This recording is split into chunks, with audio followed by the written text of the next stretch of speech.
results. Revenue at 3.17 billion euros, up 4.2% year over year. Reporting third quarter sales up 4.8%. Franklin Golf Romeo.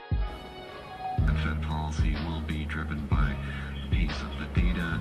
Same policy will remain accommodative. Futures off session low, still down about 1% on the day for a little more than 4 pennies.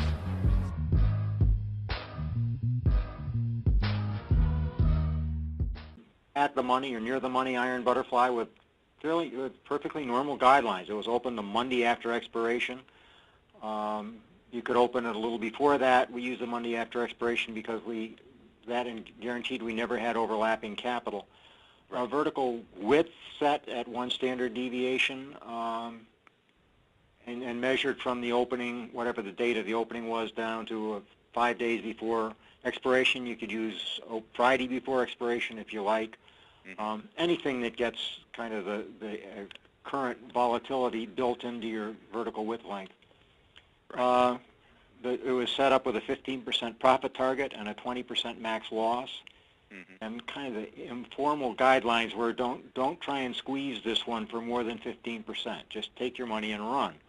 The longer you stay in it, the more bad things that can happen.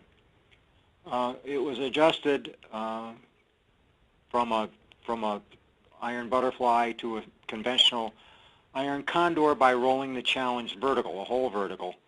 And the challenge vertical meaning the one that's the market's the one moving. where the market's getting close to. Correct. And where the prices are going up and the losses are snowballing. On that side, yeah. On that side, yeah. Right. We did the first adjustment at 8 to 10% loss on the first adjustment, and then once it was turned into a condor at the short strike. We actually started out with 10% loss and found later that 8% was better, but the initial was either one work. And as you were developing this strategy, you're saying? Yeah. Right. Yeah. And I'm assuming, yeah. So you're saying when your P&L is down 8 to 10%, it hasn't been adjusted yet, but when the yeah. And do you buy back month calls or any kind of calls to cut the deltas? No. Okay. So you'll just let the trade, if it runs up, it runs up. When you're down 8 to 10%, you do your adjustment. Rich Kinsman, who did the early work on this, tried it with and without those and discovered he got slightly better results without the back month That's interesting. Okay. calls.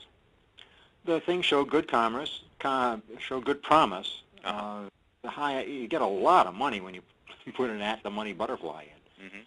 And this allowed you to make several adjustments and still have profit potential remaining. And so the back testing results were positive, and Rich and I started talking about it more and more, and I got interested. And from there, a number of people contributed to making it different and hopefully better. It evolved through several stages. The first and one of the most important was my discovery that you can do multiple trades per month. We were hitting the target profits in a short number of days often, and I said, gee, this closed in 5 days and there's 20 some odd days left to expiration, and our money's sitting on the sideline doing nothing. This is silly. So we tried it and discovered that the next trade has plenty of time, and the trade after that also has plenty of time most of the time. And it turns out that 3 to 4 trades a month is common. We changed each adjustment. Then the next innovation was kind of changing each adjustment. So rather than just rolling the challenged short vertical by 40 points or 50 points or whatever we had selected, we changed it so if the market had moved 25 points, then we rolled it 25 points, so that the market price always ended up dead center in the new IC. In the new iron condor. The new iron condor. So you almost neutralize deltas, I would guess. Right. Right. And Bill Kirby introduced this. Bill is in the lock trading group, yes. Group 16. And the insight was, of course, that if you do that, you have the most room to run in any direction, and unless you know where the market's going, that's a nice place to be.